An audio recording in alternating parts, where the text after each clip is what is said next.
Hello and welcome to this episode of Beat Teacher Burnout. I have a special guest again today who I'll introduce in a minute, but I want to challenge you today. Are you in a school where you feel you're looked after, where there is a culture of staff well-being being important?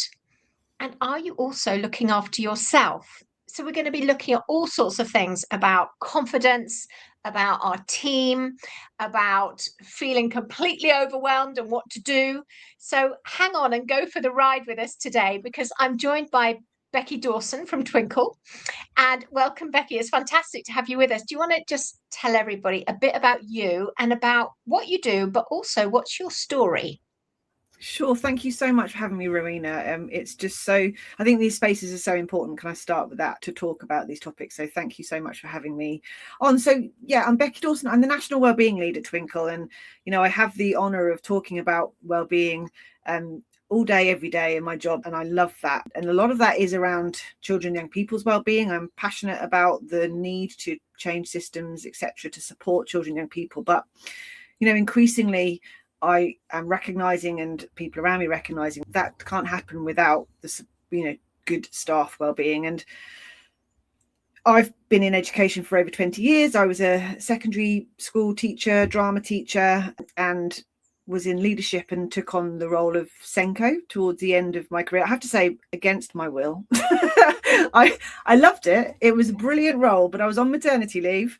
And I was coming back from maternity leave and my head said to me, the current SENCO is leaving. I'd really like you to take on the role. And I knew what a tough, people listening who are SENCOs or work anywhere near a SENCO will know, I would argue it is the hardest job in the school. So I was like, oh, I'll politely decline. Thank you very much.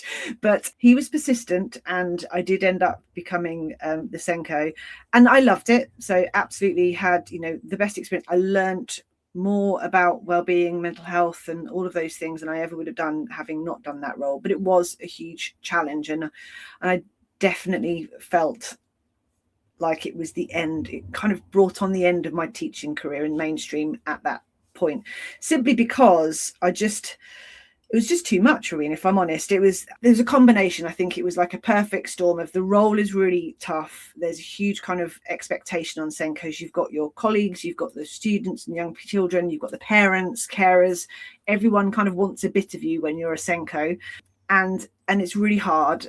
We don't normalise reflective space or supervision in education now, and we certainly didn't, and this was sort of 8-9 years ago, and so I wasn't really getting that space to reflect on what I was doing. So the role was really hard, but I'm also a huge overthinker. I'm also a perfectionist. I'm also someone who's quite hard on myself if things don't go exactly as they should go. And that's absolutely ridiculous in education because when you bring in all of the extra different factors you've got in a class or a year or a school, and it's really challenging. So it was one of those weird situations where it was the best 3 years of my career and the worst 3 years of my career because I learned so much. I had so many incredible experiences. I saw so many children, young people, overcome such massive challenges, but also it caused me a huge amount of stress. I did burn out in the end and I ended up kind of leaving to go to another role. And I knew, at the moment I knew that I had reached the point of burnout was when I realised that my new job had a 2.5 hour commute door to door. And I was less stressed and I was happier than I had been when I was a SENCO in a school half an hour from my house because I didn't have all those other extra things that were kind of increasing my stress levels. I wasn't waking up in the middle of the night thinking about particular families or children. I wasn't kind of losing sleep over all of the different things that I was expected to demonstrate and to show. So it's a bittersweet thing. I loved teaching. It was I'm absolutely passionate about it, and my hat's off to everyone else who's still in there. But at that point, it probably exacerbated by the fact that I just had a baby and it was 3. My youngest was 1 to 3 when I was a SENCO, and my eldest was 5 to 8. So the challenging times as well. But yeah, sorry, I've gone on a bit there, haven't I? That's the the background. No, well, I think SENCO's listening to this will be going, yay, come on, Becky, talk about how difficult the job is. And, you and I know, I was a SENCO for very many years in different schools. And honestly, I just don't think people understand what it's like to be a SENCO. And the Mm, best heads, well, not all of them, but a lot of the best heads I've worked with actually have been SENCOs, because it gives them an understanding, gives them understanding of the role, but gives them understanding of all the vulnerable groups, the challenges of working in that role with the parents, the teachers, the pupils, everybody. So I'm hoping that leaders listening to this will be going, oh, wow, perhaps I just need to go check in on my mm, SENCO mm. and see if they're okay. But a really key thing that you mentioned at the beginning was we don't take time out to reflect and to notice and to think. How can we do that in schools, do you think? I think we need to embed it. We have line management processes, we have those things in place, but they're very much task orientated, aren't they? And I just think even simply adding in a 15 or 20-minute slot at the beginning of a line management meeting with someone where you're not talking about people or tasks, you're talking about what's going on for you. We're not talking about counselling either. I think people get worried that they're going to be seen as having to do any counselling sessions. It isn't that. It is just about holding space. What's top of your list? What's on your plate? What are the things that are keeping you awake at night? What are the things that are genuinely troubling you? And having that opportunity to voice it and to explore that with someone else. And I do, it can be more costly, but I do think having people that have been in the job, it can be really helpful for SENCOs to be able to speak to other SENCOs. I know that some of the best times as a SENCO were when I was in network meetings with other SENCOs, and we would kind of sit around and go, oh gosh, yeah, it's really difficult, isn't it? Yeah, and you could have that connection with people. But I think just building that recognition that to reflect is to learn and to understand. We do it in our classrooms, we do it with our young people, don't we? Or we should be, and it's good pedagogy, but we don't always do it with the professionals. And I think we need to see the long-term aim for those kind of short-term changes that we can make. And sometimes it can feel a bit, I don't know, people might think it's a bit fluffy or a bit woo-woo, but actually building making sure all of your leadership team have coaching skills. That's a really key thing that you can do to give those, because it isn't about having all the answers. It's about being able to hold a space for people to explore those challenges that they are facing. I did coaching subsequent to leaving teaching, actually, and I thought, wow, this would have been an absolute game changer just from my work with teaching assistants. To be able to work with them in that kind of approach would have made a huge difference for them, I know. And yeah, so I think there's something about looking at who is it that talks about atomic habits and stacking habits? We have the habit of line management meetings. Those are things that we do. We're great at having line management meetings, aren't we? But they tend to be to-do lists. How do we stack onto that something that meaningfully, and that's really important, holds a space for those times when things are challenging? Or maybe it's one every other fortnight line management meeting is actually a safe space for coaching or for reflecting or for what's actually going on, rather than a tick list of jobs. So it's looking at not creating something new, but thinking about what do we already do that we can adapt slightly to really create that space for professionals. Yeah, I love that, especially because I have a course that's recently come out and it's called 5 Minutes to Thrive. And it's more of a well-being fist bump. So it's 5 minutes at the beginning of a staff meeting. And one of the early feedback comments that come from staff is it's actually quite difficult because I give them 1 minute to discuss with a colleague in the middle of the 5 minutes. It's a pre-recorded thing. And they have to sometimes talk about, for example, what's the impact you've had this week? What positive impact? And what are your strengths? Things like that. And what staff are saying is it's really hard to stop and reflect together. Not talking about data, not talking about displays, but actually talking about you. And that's a really tough thing. But interestingly, head teacher said to me last week, Rowena, I'd love to do your course. 5 minutes a week, fantastic idea. Put it at the start of a staff meeting. But I am so overwhelmed. The thought of 5 minutes extra in my week is beyond what I can handle. And I just thought to myself, that exactly tells us the problem that we've got at the moment. Because we know when you're so overwhelmed and so stressed, your brain goes into a fizz and you can't think clearly. No, absolutely. You're just in that hypervigilant state of I certainly was in that state where what's going to go wrong next.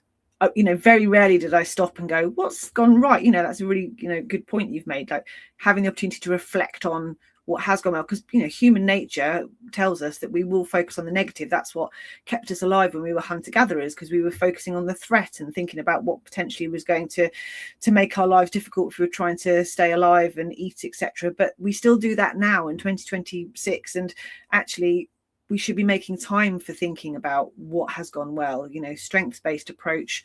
And that's not just kind of patting yourself on the back for the sake of it, but we learn from those things, don't we? What's gone well? Why did that go well? What did I do in that situation that meant that was successful? We often don't have the time to break those things down. I do a lot of work in safeguarding, and I think it's even more important in that space to allow teachers, quite often with safeguarding, with firefighting, aren't we? We're doing those things that keep people safe, without actually then stopping and going, right, what went well in that? What do we need to improve? How do I move forward? What do I learn from this? Because I think sometimes in teaching, we're in this state of everything's got to be perfect. We've got to make it all absolutely perfect. And we get so obsessed with that perfect lesson observation, perfect results, that we forget that's not natural, it's not human. What did go wrong? What can we learn from that? And having that space and being vulnerable and being able to do that is a really important part of developing our skills. It should be basic CPD.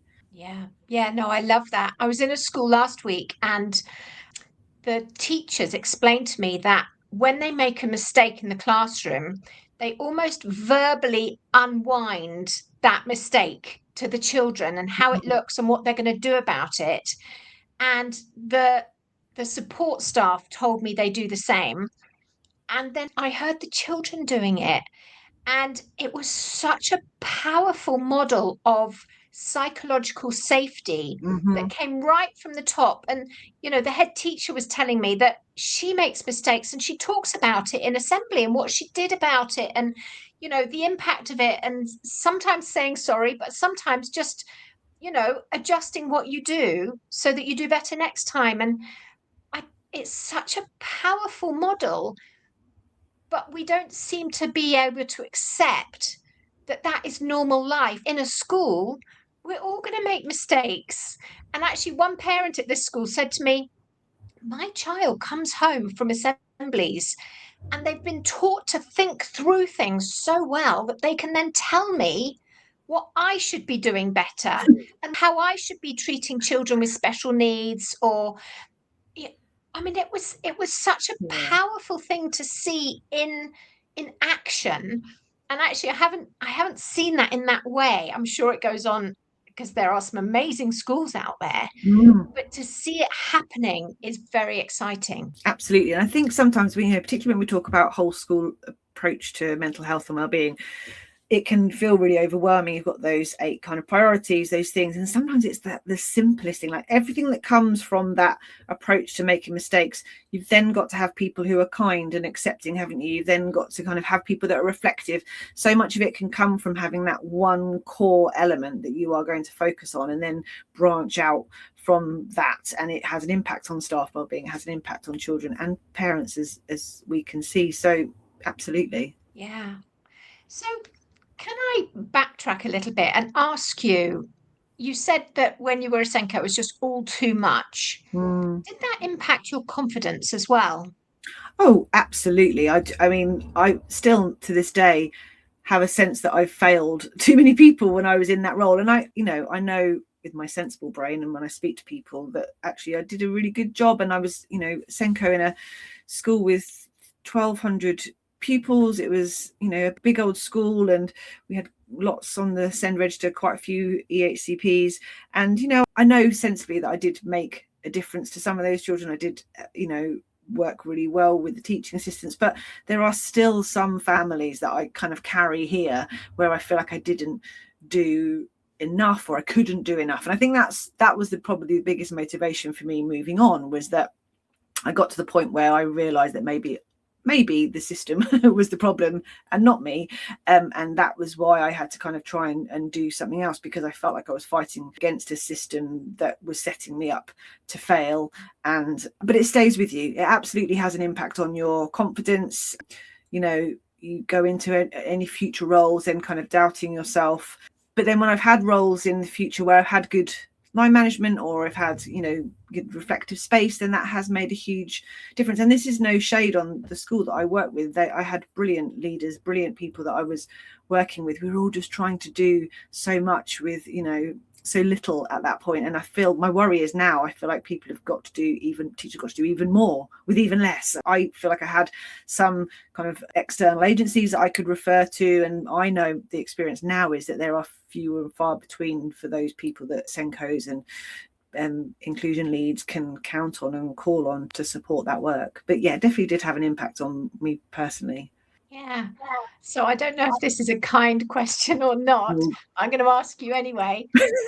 For those SENCOs or teachers or leaders who are listening to this and saying, I get that. I feel like I can't ever do enough. I feel like I'm not good enough. What would you say to them? What would be your advice today? So my biggest advice is reach out and connect with others. That was the strength for me, is find your gang, find your group, find your people. And there will be, maybe you work in a trust, maybe you work in a MAP that you can do that with. Maybe there's an online group. I'm part of a brilliant WhatsApp group for SENCOs and ex-SENCOs, and it's just such a wonderful space where people can come in and go, I've got X, Y, and Z situation. What do I do? That was one of the hardest things about being a SENCO, is you just feel really isolated because you are meant to be the person that has all of this vast information about all of the different types of needs, and you're walking down the corridor and people are expecting you to have the answer to X, Y, and Z, or why has this thing not been fixed? So I would definitely say connection would be one of the biggest things for me.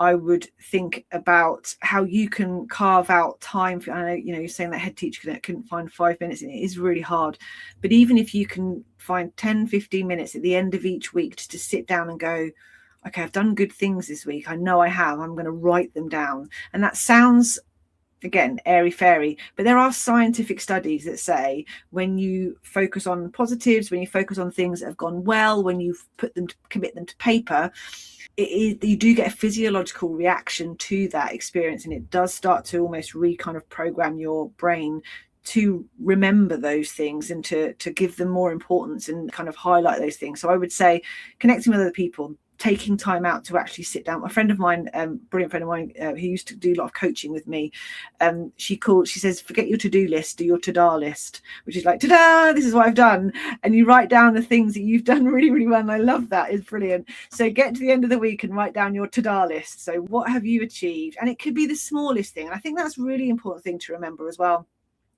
We're so focused in schools on SATs results, GCSE results, these kind of long-term goals. But for some of the young people that I work with, just getting into a classroom one day would be useful. Getting into the school would be incredible.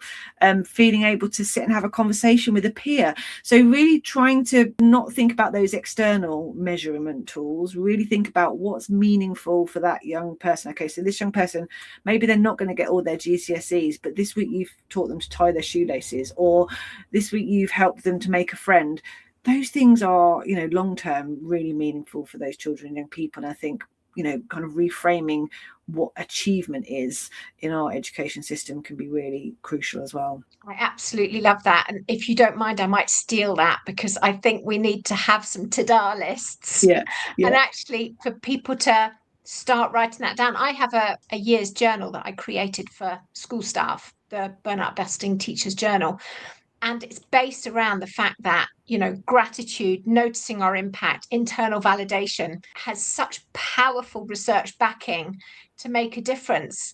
So I'm going to ask you another really tricky question, Becky, if that's okay. An assistant head I spoke to at the weekend said that he felt he'd been set up to fail. He'd got moderation in a month. He was behind in all his marking, and he was thinking whether he was going to have to outsource that and pay for that himself, because he can't get to it.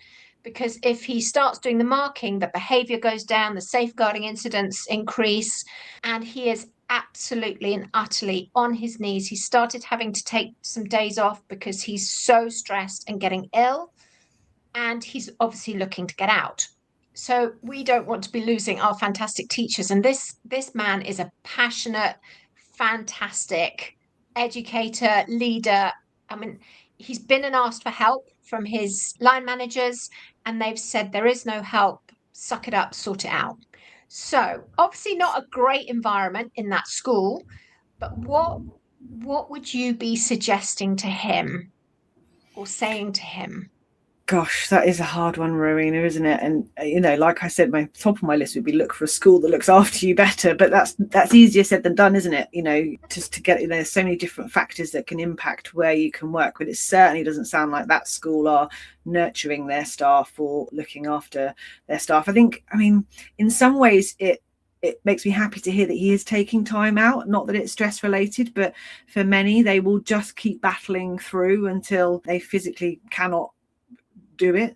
And I think sometimes we have to allow ourselves that time to say, no, I'm going to stop and I'm going to prioritize my mental health and well-being. And I mean, no one should be outsourcing their work and losing out financially at all, because this is a systems problem. It's not a him problem. It sounds to me like there are policies and procedures in the school that aren't meeting the needs of staff, and he won't be alone. That's the other thing. But I think he's an assistant head. One of the challenges when you're at that level in a school is you can't necessarily go and kind of voice this to the rest of the staff because you're in a leadership position, and you clearly can't voice it to your head teacher because they're not listening. I would be having a word with my union at this point as well. I would be speaking and thinking about what are my rights, where can I put my foot down, and just kind of having those conversations around when someone is making my job completely untenable, you're going to need some external support. And I think sometimes it's when we're teachers, we almost this to a man, every teacher I meet wants to solve these problems and wants to be able to get through this on their own, and we can't. And so speaking to your doctor, looking at whether you need a considerable amount of time, maybe you need more than a day off, maybe you need 5 days off to really stop and think, getting it down on paper, writing down what are the challenges, what are the things that are really facing, making things difficult, sharing that with the head teacher if you can. There's no easy answer though when you don't have a supportive head. That is really crucial, and that's where I see the biggest challenges. And I've been in to work with lots of schools where I'm working with a brilliant deputy head or an assistant head, or sometimes a head of year, and they've got all the passion and they want to do the work and they want to make it happen. But if you don't have the head teacher who is also passionate about mental health and wellbeing and realizes that doesn't mean throwing a yoga class in every term or bringing in cakes every so often, staff wellbeing lives in those policies and procedures. Staff wellbeing lives in making decisions that will positively impact the workload of your staff, as opposed to this has got to get done, you need to get it done, because that just doesn't work for anyone. And so it's a really tough one. I'm afraid I don't have an easy answer. That was a really tough question. But I definitely think thinking about long term, what about your health? What time do you need? Getting it in writing. Is this something that needs to go to the governors if it's a real challenge and the head teacher's not listening to you? We can feel like it's a dictatorship, can't we? But actually, head teachers should be being held to account by the governing body as well. And if their decisions and their actions are impacting staff well-being, then that's something that the governors need to know. But I know it takes a brave person to take that step. Yeah, I guess one of my reasons for asking that is because I've been pondering it since he told me this at the weekend. And I guess I've been listening to some training about, are you still passionate about your role? Have you lost your passion? Because we all came into teaching because we want to make a difference to the children, don't we? Want to influence and bring out that love of learning and find that amazing young person that's hiding inside and bring them out. But if we lose our passion, if we get so overwhelmed and feel unsupported, we lose our passion, we lose our creativity.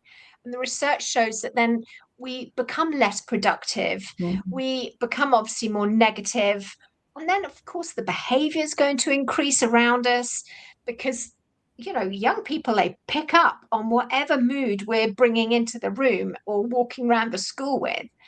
And I think maybe if leaders are listening to this, you could look at your team and think, are my team passionate about what they're doing still? Because if they're not looking and acting and sounding passionate, what's that about? it is partly about, have we sort of forgotten our why? And it is hard. Teaching, whatever your role, is hard. But sometimes we have to remember our why. But sometimes if we're in a place where we're not psychologically safe, we're not seen, we're not heard, valued, then we do lose that passion, and then we're not going to be our best. And there's lots of things that we can do for ourselves, as well as doing as a sort of culture shift, as, of course. But yeah, so thank you for answering that. I appreciate it. So, Becky, before we finish, is there one last top tip you want to share from your experience of what supports school staff to avoid burnout? Ooh, one top tip. I feel like I'm a bit of a broken record, but it is about, but okay. One is connection, I've already said, and I think that's really important. And I think we should be seeing and encouraging more of that, not least because it's good for our professional development to learn from other people that we can connect with, but also it's just good for our well-being. But I think boundaries is the biggest thing for me. Putting aside the things that we can't control. I talk a lot in my work around the circles of control. I'm sure you do as well, Rowena. We've got things that we can control. Absolutely. There are things that we can influence in the way that we behave on the next circle out. And there's things that, we can potentially influence behavior of our children in our class by the way that we behave, but we can't ultimately control it. And then there's the circle of interest on the outside, where there are things that are happening, DFE guidance, Ofsted things, etc., that we can be interested in, but we can't actually control. One of those things is to think about what your boundaries are. What can you control? So you can't control the amount of marking you have to. Well, maybe you can if you don't set as much work. If you haven't got to set it, then you can't mark it. But what you can potentially control are your boundaries. So what I was really bad at, so learn from my mistakes, is I had my emails on my phone. I was checking them constantly. I would be answering emails all the way up till midnight every night.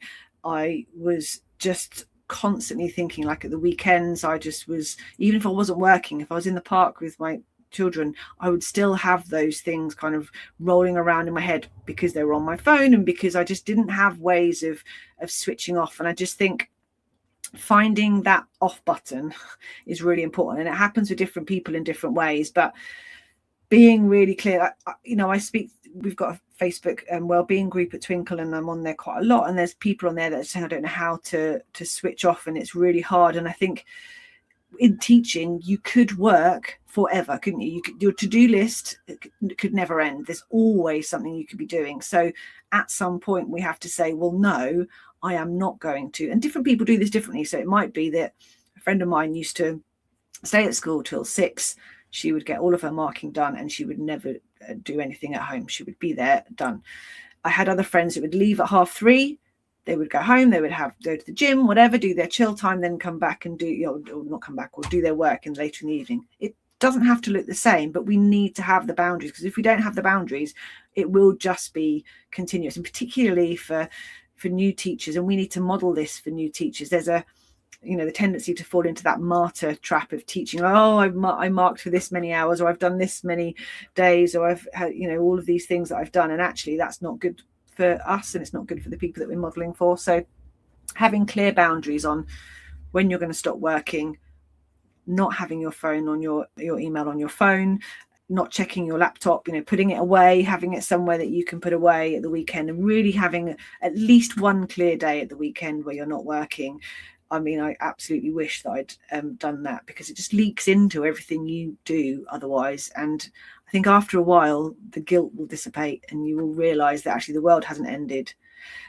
Your class have still had their lessons taught to them. You've still got the marking done, but actually you're feeling a whole lot better about it, and you're not feeling burnt out and as if you just want to cry all the time, which is the point I got to.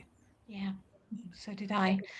Wow, Becky, thank you. So many golden nuggets in there. If people want to find out more about you, where would they go?